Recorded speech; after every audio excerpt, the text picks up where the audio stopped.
आओ नेक्स्ट अपन देखते हैं कि खिलजियों के समय इस मंगोल थ्रेट का क्या हुआ। भाई पिछले वीडियो के अंदर अपन ने देखा क्या कि गुलाम वंश के शासकों ने कैसे निपटा मंगोल थ्रेट से। अब सबसे पहले अपन खिलजी में देखते हैं जलालुद्दीन खिलजी, है ना। ड्यूरेशन लिखा हुआ है 1290 से 1296, ठीक है। इसके समय 1292 के अंदर मंगोल शासक अब्दुल्ला मंगोल, जो कि इल्खा हलाकू का पुत्र था। ये इल्खा हलाकू वही है जो कि बलबन के समय ईरानी जो मंगोल शाखा था उसका हेड था। इल्खा हलाकू का पुत्र था कौन? अब्दुल्ला मंगोल इल्खा हलाकू पुत्र जलालुद्दीन खिलजी द्वारा पराजित, है ना। पराजित हो गया, मतलब इसने दिल्ली की तरफ आक्रमण किया था, लेकिन वो आक्रमण असफल हो गया, ठीक है, सफल नहीं हुआ। लेकिन उसके साथ बहुत सारे मंगोल सैनिक आए थे। किसके साथ? अब्दुल्ला के साथ, ठीक है। वो आके दिल्ली के पास ही बस गए, वापस नहीं गए जलालुद्दीन अपने अब्दुल्ला के साथ, और वो दिल्ली के पास ही आके बस गए। ये लिखा हुआ 4000 मंगोल दिल्ली के पास आके बस गए, और यहाँ पे इक्वल टू करके लिख लो मंगोलपुरी, मतलब दिल्ली के पास एरिया अपने द्वारका से, और अपन पश्चिम की तरफ जाएंगे हरियाणा की तरफ तो ये आएगा एरिया मंगोलपुरी, ठीक है। मंगोलपुरी में मंगोल आके बस गए थे, है ना। मतलब ये कौन थे? ये अब्दुल्ला के सैनिक ही थे, लेकिन जिन्होंने वापस जाने से मना कर दिया, ठीक है। तो अब क्वेश्चन ये आता है कि किस शासक के समय करीबन 4000 मंगोल दिल्ली के समीप आकर बस गए? तो कौन शासक है? जलालुद्दीन खिलजी, ठीक है। और ये अब्दुल्ला मंगोल अपन को पता है हलाकू का पुत्र, ये इंपॉर्टेंट नहीं है, लेकिन ये मंगोलपुरी बहुत इंपॉर्टेंट है। फिर नेक्स्ट अपन पढ़ते हैं सबसे इंपॉर्टेंट जो अपन पढ़ रहे हैं ना, ये मंगोल वाला जो टॉपिक, इसका क्लाइमैक्स, ठीक है ना। अभी क्लाइमैक्स नहीं था, ये है क्लाइमैक्स। अलाउद्दीन खिलजी, ये ना खिलजी कर देना है, खिलजी, है ना। एडी का अलाउद्दीन खिलजी, ड्यूरेशन लिखा हुआ 1296 से 1316, 66 2 सके, है ना। 1296 से 1316। 1297 मंगोलों की ट्रांसओक्सियाना शाखा। अब ये बोलते हैं, आपके दिमाग में खुलता नहीं, 2 शाखाएं थी, ईरान और ट्रांसओक्सियाना। ईरान का इल्खा हलाकू, ट्रांसओक्सियाना का देवनाथ दावा खां, ठीक है। तो उससे बनती नहीं थी बलबन की, तो ये तो हमेशा ही दुश्मन। 1297 मंगोलों की ट्रांसओक्सियाना शासक कौन? दावा खां, ठीक है। अपन देखा था दावा खां का दावा। तबर हिंद, सुनामा और समाना, दिल्ली की रक्षापंथी को इसने ध्वस्त कर दिया, है ना, 1297 के अंदर। और ये तीनों किले वो थे जो बलबन ने बनाए थे, तबर हिंद, सुनामा और समाना, इन तीनों को निस्तनाबूद कर दिया। यहाँ लिख लो, वापस लिख लो, तबर हिंद भटिंडा, ये संगरूर, और ये अपने पटियाला, ठीक है। दिल्ली की रक्षापंथी को नष्ट कर दिया। फिर ये तो 1297 की बात है, मतलब कहाँ तक पहुँच गया 1297 में कि पटियाला तक आ गए। फिर 1299, वेरी इंपॉर्टेंट, 1299, इसको इंपॉर्टेंट कर दो, ये है वो क्लाइमैक्स, पिनेकल, ठीक है। मंगोल कौन? कुतलुक ख्वाजा, जो कि किसका पुत्र था? दावा खां, वही ट्रांसओक्सियाना शासक का पुत्र, कौन? कुतलुक ख्वाजा, है ना। कुतलुक, है ना, ये इंपॉर्टेंट है, ये पूछा जाता है। कुतलुक ख्वाजा का आक्रमण किसके समय? अलाउद्दीन। कुतलुक ख्वाजा दावा का पुत्र 2 लाख सैनिक, सबसे लंबी सेना लेके, और मंगोल बराबर दिल्ली पर आ गए प्रथम बार, समझ गए। दिल्ली मतलब इन्होंने दिल्ली पे हमला, दिल्ली के अंदर पहुंच गए और दिल्ली के अंदर मारकाट किया। तो वो यही क्वेश्चन आता है, किस शासक के समय सबसे पहली बार मंगोल दिल्ली के अंदर आ गए और दिल्ली के अंदर कत्लेआम मचाया, है ना। मतलब दिल्ली पे शासन स्थापित नहीं किया, शासन तो अलाउद्दीन खिलजी का ही है, लेकिन दिल्ली पर हमला। इससे पहले मैं बार बार कह रहा था कि बलबन के समय अपन ने पढ़ा कि मुल्तान तक ही आगे रह गए, आगे नहीं बढ़े, है ना। जलालुद्दीन खिलजी के समय अपन ने देखा तो भाई सिर्फ दिल्ली पे नहीं आए, लेकिन दिल्ली से पहले तक रुक गए, वो यूँ मान लो कि पटियाला तक रुक गए, दिल्ली पे नहीं आए। लेकिन दिल्ली के अंदर सबसे पहले कब आए? 1299, अलाउद्दीन खिलजी 1299, ठीक है, 1299। इससे पहले याद करो कि सबसे पहले थ्रेट कब आया था? सबसे पहले चैलेंज 1221, मैंने बताया था वहाँ 22 है और यहाँ पर 99 है, समझ लो ना। तो 1221 चंगेज कहाँ? 1299 कुतलुक ख्वाजा, ठीक है, ये कुतलुक ख्वाजा, ठीक। दिल्ली पर प्रथम आक्रमण। अलाउद्दीन खिलजी के सेनापति, कौन से सेनापति की मृत्यु हो गई? जफर खां, समझ गए। जैसे बलबन की किस पुत्र की मृत्यु हुई थी मुल्तान में? महमूद की। और अलाउद्दीन की किस सेनापति की मृत्यु हुई? जफर खां, ठीक है। ये मतलब अलाउद्दीन के 4 योग्य सेनापति थे, उसमें ये योग्य था जफर खां, ठीक है। फिर अपन आगे देखते हैं कि 1303 के अंदर अलाउद्दीन खिलजी का तो चित्तौड़ आक्रमण था, ठीक है ना। चित्तौड़ आक्रमण 1303, और उसी मतलब अलाउद्दीन खिलजी तो यहाँ भी जीता चित्तौड़ में 1303 में, लेकिन उसी समय करीबन मंगोल 1 लाख मतलब 1.20 लाख मतलब 1,20,000 सैनिक दिल्ली पर आ गए, दिल्ली पर हमला कर दिया। तो अलाउद्दीन खिलजी उस चित्तौड़गढ़ वाले आक्रमण से फटाफट निकल के सिरी नामक जो शहर इसने बसाया था वहाँ पर शरण ली और उसको राजधानी बनाया, सिरी। ठीक है, चित्तौड़गढ़ थे, चित्तौड़गढ़ से सिरी के अंदर आए। ठीक है, और सिरी नामक जो नगर था अलाउद्दीन खिलजी ने बसाया, लिखाया था मैंने वहाँ पे जब अलाई दरवाज़ा पढ़ा था वैज्ञानिक मेरा। ठीक है ना, सिरी है। तो अलाउद्दीन खिलजी का ये है कि समय जो हुआ, ठीक है ना। तो अब देखो अलाउद्दीन खिलजी के समय 2 बार आक्रमण हुए हैं, एक तो 1299 है ना, दोनों ही कुतलू ख्वाजा के हैं। सेकंड के अंदर कुतलू ख्वाजा नहीं था, लेकिन आर भी कुतलू ख्वाजा की थी। ठीक है, 1299 में कुछ सोना कम पड़ गया, पूरा नहीं ले पाए, तो उसको लेने के लिए वापस 1303 में आए। यहाँ 99 है, यहाँ 33 है, 3 3 9, समझ गए। तो जफर खां और एक इंपॉर्टेंट सेनापति था नुसरत खां, उसकी मृत्यु हो गई थी रणथंभौर आक्रमण में 1301 में, नहीं रहे नुसरत खां। ये लाइन थी वहाँ, यहाँ ब्रैकेट में लिखो नुसरत खां, नुसरत, ये 1301 में जो रणथंभौर आक्रमण है अलाउद्दीन खिलजी का, 1298 गुजरात, 1301 रणथंभौर, 3 चित्तौड़, ऐसे सुवाना, जालोर, 811। ठीक है, तो ये वो अलाउद्दीन वाली फाइल के अंदर सारा कुछ मैंने बता रखा है और बहुत बेहतरीन वो है सारी चीज़ें यूँ। तो 1303, ठीक है। तो अलाउद्दीन खिलजी के समय अपन को क्या ध्यान रखना है, मंगोल थ्रेट 1299 में कुतलू ख्वाजा कौन था, ट्रांसओक्शियाना के शासक, ट्रांसओक्शियाना मंगोलों की ट्रांसओक्शियाना शाखा दावा का पुत्र था कुतलू ख्वाजा, जिसने 1299 में करीबन कितने लाख सैनिकों की, 2 लाख, ये याद रखना, 2 लाख। ये सबसे बड़ी लंबी सेना थी।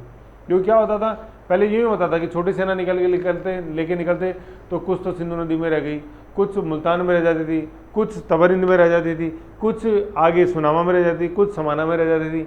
और जब दिल्ली पहुंचते थे तो यहाँ पता लगा कि कौन कौन है पीछे, तो 5-6 जने ही थे पीछे।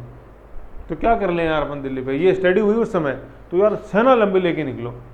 तो अब देखो 2 लाख यहाँ पहुँचे, तो करीबन 5 लाख की तो वहाँ से लेके निकला होगा भाई। उस समय ऐसा थोड़ी था कि बिल्कुल यूँ सूट बूट हो गए, तो जूते लगा लिए, वही पैदल मार्च कर रही है सेना बिल्कुल, ज़्यादा से ज़्यादा कोई एक चमड़े का नीचे थोड़ा सा लगा लिया, हल्का बहुत कुछ ऐसे, समझ गए। तो ये 2 लाख सैनिक, इसलिए मैं बता रहा हूँ संख्या बल इसलिए इंपॉर्टेंट है। और ये 4000 मंगोल याद रखो ना, कई बार स्टूडेंट क्या करता है, लाखों की संख्या में मंगोल, अरे लाखों की संख्या में वो सैनिक आगे जो आएंगे, वैसे नहीं है, 4000 मंगोल। ठीक है, तो ये आंकड़ा थोड़ा सा साइंटिफिक आना चाहिए। ये कुछ वैसा ही है जैसे मैं बता रहा था, फिरोज शाह तुगलक ने अपनी सेना के अंदर, अपने राज्य के अंदर 3 करोड़ गुलामों की भर्ती कर ली। वो यार बोल तो तुम सही रहो यार, लेकिन वो उसकी आय थी और 6 करोड़ आए, और वो 180 है। तो कुछ फेंको तो सही, तो फेंको ऐसे नहीं कहीं कहीं चिपका दे अपन, गड़बड़ हो जाएगी। ठीक है, ये चीज़ अपन को बताना चाहिए। तो आ गया कुतलू ख्वाजा, आ गया दिल्ली पर पहला आक्रमण हो गया। फिर दूसरा 1303 में जब अलाउद्दीन खिलजी चित्तौड़ में था, तब उस समय आक्रमण हुआ, और वो वहाँ से निकल के उस आक्रमण को छोड़ के और श्रीनगर को अपनी राजधानी बनाई, और वहाँ अपनी स्थिति मजबूत करके इस मंगोल आक्रमण को मैनेज किया कैसे भी करके, समझ गए। लेकिन दिल्ली पर कोई कंट्रोल स्थापित नहीं हुआ, है ना। अब वो कंट्रोल स्थापित इसलिए नहीं हुआ कि अलाउद्दीन खिलजी ने उनको भगा दिया, नो, इनका मकसद सिर्फ लूटपाट था। कोई राजनीतिक वो मकसद नहीं था कि अपन को वहाँ पे जाके वहाँ राजधानी स्थापित करनी, कंट्रोल स्थापित, नो, लूटपाट, समझ गए। तो ये चीज़ ध्यान रखनी है अपन को, ये अलाउद्दीन खिलजी है। अब ये पढ़ लो, देखो दिल्ली पर किए गए इन 2 हमलों, कौन से, मतलब अलाउद्दीन खिलजी के समय की बात है, 1299 समझ में कुतलू ख्वाजा, और 1303 वही 2 लाख और करीबन 1,20,000 से ये स्पष्ट हो गया कि दिल्ली के सुल्तान मंगोलों का सामना कर सकते थे। यह ऐसा पराक्रम था जो मध्य पश्चिम एशिया के शासक तब तक नहीं दिखा पाए थे।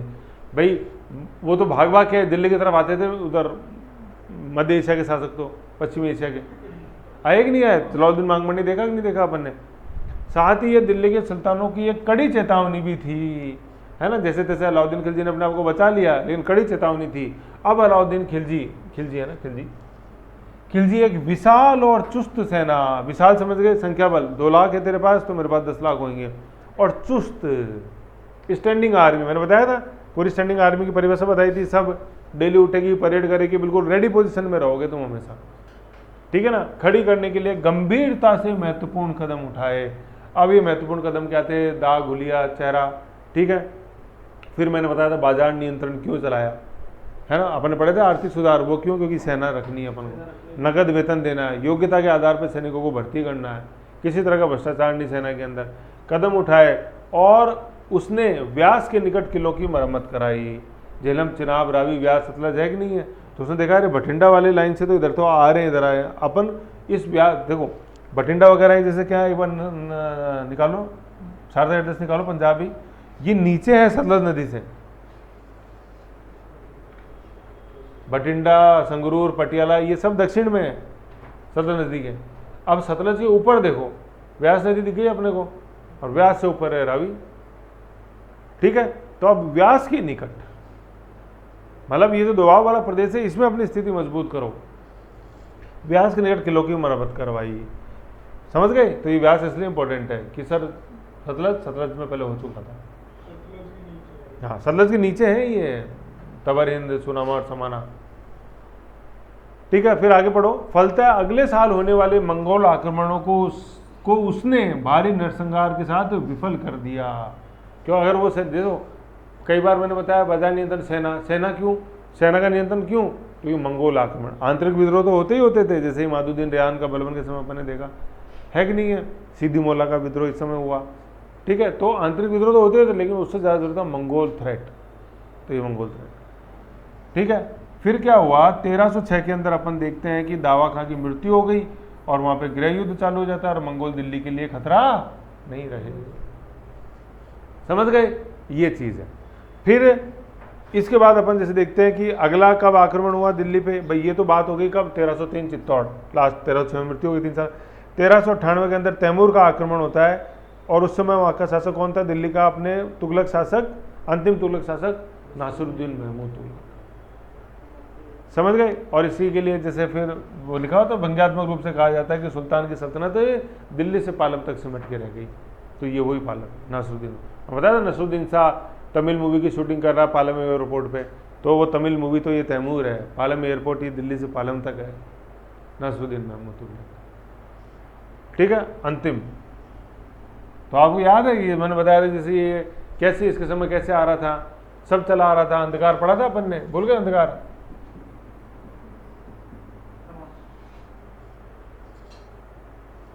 लेकिन तमस नहीं है ना, आया था उसमें नहीं। तो फिरोज शाह तुगलक के बाद ये जो इनके गुलाम थे फिरोज शाह तुगलक जो भर्ती किए थे वही शासक बना रहे और हटा रहे हैं, तुगलक शाह, गयासुद्दीन तुगलक सेकंड के नाम से, फिर मोहम्मद शाह, अबू बकर, और ऐसे कौन है, सिकंदर शाह, और फिर लास्ट के अंदर नासिरुद्दीन महमूद, इनको हटा के मैंने बताया 6 साल के अंदर 4 शासक बने, तो ये 4 वही थे, और फिर नासिरुद्दीन महमूद, समझ गए।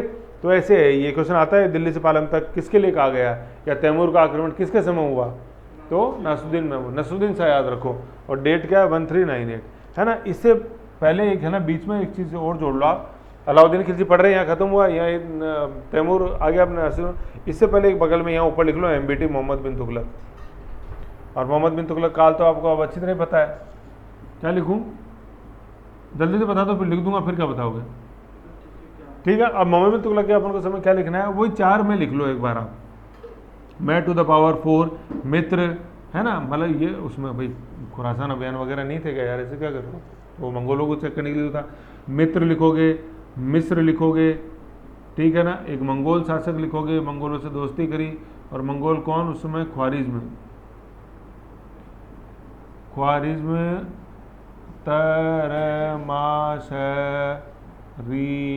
तरमाशरीन मैं, अरे एक अभी मैं कहाँ से आ गई, ये मैं पे ही था, देखो मैं, एक तो मित्र, ठीक है ना, एक मिस्र, एक मंगोल 3, एक ख्वारिज्म 4, और एक तरमाशरीन 5, ये 5 भाई ये हुआ था खुरासान अभियान, है कि नहीं यार, ऐसे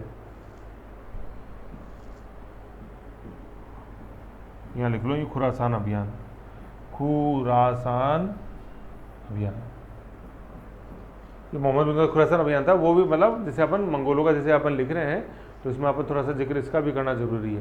भाई खुरासान अभियान फोकस ही मंगोल्स के ऊपर था कि मंगोल कभी हमला नहीं करते, तो सेंट्रल एशिया में अपनी स्थिति मजबूत करें, तो खुरासान के शासक को हटाना चाहता था ये अबू सैयद को, इस मित्र, ये गठबंधन हुआ था, ये मित्र अलायंस ये थी, एक मित्र मतलब एक में से तो मित्र हैं, एक उसने सबसे पहले तो मित्र बनाया, मिस्र के शासक से संधि करी। फिर दूसरा मंगोल शासक, ये कहाँ थे? मंगोल ख्वारिज्म में थे, वही ट्रांसओक्सियाना, आमू दरिया, सिर दरिया का नाम है अपने जस्कार्टिस। और ख्वारिज्म का शासक था तरमाशरीम, और ये खुरासान के शासक थे अबू सैयद, जिनको हटाना चाहता था। लेकिन जिससे पहले कि ये अभियान आता अमल में, उससे पहले आंतरिक तख्ता पलट हुआ और तरमाशरीम ख्वारिज्म का शासक नहीं रहा। ऐसे ख्वारिज्म को शासक को नहीं हटाना था, हटाना तो खुरासान के शासक को था, दक्षिण ईरान, लेकिन मदद ली गई थी ख्वारिज्म के शासक की, ख्वारिज्म के शासक ही नहीं रहा। समझ गए? तो मोहम्मद बिन तुगलक में लिख लेना, तो ये अपन को थोड़ा समझ में आ गया, ये ज़रूरी है। और जैसे इसमें कहीं कन्फ्यूजन हो रहा हो तो एक बार मोहम्मद बिन तुगलक वाला वीडियो देखो, कन्फ्यूजन तभी मिटेगा, और कोई उपाय नहीं है। समझ दो, 4 में हो गए यार, इससे ज़्यादा और क्या होगा मुझे बताओ। ओके, ये था। तो इसमें मंगोल वाले टॉपिक के अंदर इतना था। फिर प्रोविंशियल के अंदर बंगाल देखेंगे आगे। तो ऐसे अपन ने ये मंगोल देखा है ना पूरा। तो जैसे रिवीजन के रूप में देखिए, इल्तुतमिश के समय अपन ने क्या देखा? इल्तुतमिश के समय 1221 के अंदर अपन ने देखा चंगेज़ खां पीछा, मंगोल शासक चंगेज़ खां पीछा करते करते दिल्ली तक तो नहीं आया, सिंधु नदी तक आ गया। किसका पीछा करा था? ख्वारिज्म के शासक जलालुद्दीन मांगबंडी का। इल्तुतमिश ने विनम्रतापूर्वक मना कर दिया। करीबन 5 साल बाद 1226 में चंगेज़ खां की मृत्यु हो गई और मंगोल कोई थ्रेट नहीं रहा। जैसे अपन देखते हैं दावा खां की मृत्यु हो गई 1306 के अंदर, तो चैलेंज नहीं। चंगेज़ खां ईश्वर का अभिशाप और जस्कार्टिस दरिया और कैस्पियन दरिया और ईरान के पास ने तबाही मचाई। 1241 में मंगोल तेर बहादुर का लाहौर पर आक्रमण। बलबन जब सुल्तान नहीं था उस समय उसने देखा 1245 में मंगोल ने मुल्तान पर अटैक कर दिया था। अब देखो, बलबन के लिए सबसे इंपॉर्टेंट था मुल्तान, तभी तो अपने पुत्र मैं अपन ने बताया मुल्तान। इस समय बलबन के समय विद्रोह हुआ, इमादुद्दीन रेहान का, मतलब सुल्तान नहीं था, उस विद्रोह को दबाया और फिर वापस आकर मुल्तान पर आकर बलबन ने मुल्तान को ऑक्युपाई किया। तो बलबन यहाँ तक समझ गया था कि भाई मुल्तान बहुत इंपॉर्टेंट है, उसको छूना छोड़ा तो गड़बड़ है। अब आगे बलबन सुल्तान के रूप में 1265 से 87 से कर लेना। किलों की मरम्मत कराई 3, एक तबरिंद में, एक सुनामा में और एक समाना में। बलबन हमेशा दिल्ली रहा, कभी दिल्ली छोड़ के नहीं गया। एकमात्र अपवाद तुगरिल खां के विद्रोह को दबाने के लिए 1279 के अंदर गया और बुगरा खां को वहाँ, अपने बेटे बुगरा खां को वहाँ का सूबेदार नियुक्त किया। मंगोलों की 2 शाखाएं विभक्त हो गई। ईरान के शासक का ईद खां अलाकुत, जिसके बलबन के साथ दोस्ताना संबंध है। दूसरा ट्रांसओक्सियाना शाखा, जिसका शासक दावा का बलबन के साथ दोस्ताना संबंध नहीं। पंजाब पर मंगोल हमला हुआ लेकिन दिल्ली पर हमला नहीं हुआ इस समय। और 5वां बिंदु मुल्तान, बलबन ने उसको ऑक्युपाई किया और वहाँ अपने ज्येष्ठ व योग्यतम पुत्र महमूद को वहाँ पर नियुक्त किया, जहाँ पे 1285 में मंगोल आक्रमण के दौरान महमूद की मृत्यु हो जाती है। फिर अपन आ गए खिलजी के समय, जलालुद्दीन खिलजी के समय वही 1292 के अंदर ईरान मंगोल शाखा के शासक अब्दुल्ला खां, जो कि इल्खां इलाकू का पुत्र था, उसने हमला किया, लेकिन जलालुद्दीन खिलजी द्वारा वो पराजित हुआ। इल्खां इलाकू अब्दुल्ला का मंगोल है ना। और लेकिन इस समय 4000 मंगोल, जो कि अब्दुल्ला मंगोल की सेना के अंदर थे, वो वापस नहीं गए अब्दुल्ला मंगोल के साथ और दिल्ली के पास मंगोलपुरी में आके बस गए। किसके समय? जलालुद्दीन खिलजी के समय, जलालुद्दीन। ठीक है। फिर अलाउद्दीन खिलजी के समय अपन देखते हैं 1297 के अंदर मंगोल की ट्रांसओक्सियाना शाखा ने जो रक्षा पंथ थी दिल्ली के 3 किले भटिंडा, तबरिंद, सुनामा और समाना, उनको ऑक्युपाई कर लिया। फिर 1299 में मंगोल शासक कुतलुक ख्वाजा, जो कि दावा खां का पुत्र था, ट्रांसओक्सियाना शाखा, उसका दिल्ली पर पहला आक्रमण हुआ। कुतलुक ख्वाजा है ना, दिल्ली पर पहला आक्रमण 2 लाख सैनिकों के साथ। मंगोल दिल्ली पर प्रथम बार आए। अलाउद्दीन खिलजी के सेनापति जफर खां की मृत्यु हुई, नुसरत खां की रणथंबोर में हुई 1301 में। फिर दूसरा आक्रमण हुआ 1303 में, जब अलाउद्दीन खिलजी विजेता चित्तौड़ रेड के अंदर मंगोल हुई। करीबन 1,20,000 सैनिक, 1,20,000 सैनिक दिल्ली पर आ गए और अलाउद्दीन खिलजी ने अपनी स्थिति मजबूत करी। चित्तौड़ से फटाफट वो अपने द्वारा नए स्थापित नगर सीरी में आके उसने कंट्रोल किया स्थिति को। तो अलाउद्दीन खिलजी के समय 2 हमले हुए, लेकिन अलाउद्दीन खिलजी ने उसको पराजित किया, बना लिया, अपनी राजधानी सीरी में आगे शरण ली। ठीक है। 2 हमले हुए, 1299 1303 परास्त किया, लेकिन ये अलाउद्दीन खिलजी के लिए कड़ी चेतावनी थी, सेना को मजबूत करो नहीं तो निस्तानाबूद हो जाओगे। फिर उसने एक विशाल एवं चुस्त सेना, ठीक है ना, large and long standing army उसने खड़ी करी और व्यास के समीप किलों की मरम्मत कराई। फिर क्या हुआ, इसके बाद कभी भी आक्रमण हुए तो उसको उसने बिल्कुल विफल किया। और 3 साल बाद 1306 के अंदर, मतलब 1303 के बाद 3 साल बाद अपने दावा खां की मृत्यु हो जाती है। गृह युद्ध हो गया वहाँ ट्रांसओक्सियाना में, तो मंगोल दिल्ली के लिए कभी खतरा नहीं रहे। बीच में मोहम्मद बिन तुगलक ने खुरासान अभियान के माध्यम से सेंट्रल एशिया के अंदर अपनी स्थिति मजबूत करने की कोशिश करी, लेकिन ख्वारिज्मी शासक तरमाशरीम के तख्तापलटों से वो अभियान कभी शुरू ही नहीं हो पाया। फिर लास्ट 1398 के अंदर अंतिम तुगलक शासक नासरुद्दीन महमूद तुगलक के समय मंगोल शासक तैमूर का दिल्ली पर आक्रमण होता है, लेकिन सफल हुआ नहीं हुआ, लेकिन दिल्ली की तो पूरी तरह से नष्ट किया गया और व्यंग्यात्मक रूप से कहा गया कि बादशाह या सुल्तान की हुकूमत सिर्फ दिल्ली से लेकर पालन तक, जो कि कुछ चंद स्क्वायर किलोमीटर है, वहाँ तक सिमट के रहती, व्यंग्यात्मक रूप से। ठीक है ना। तो ये अपना पूरा मंगोल था टॉपिक, इसको आप ध्यान रखो। और चैप्टर 6 में, चैप्टर 6 निकालो एनसीईआरटी का, और उसमें पीछे लिखा हुआ है आंतरिक विद्रोह, उसमें मंगोल के 4 पेज हैं, उनकी रीडिंग लगाओ। ठीक है, फिर ये क्वेश्चन है और टेस्ट में पूछेंगे। ओके।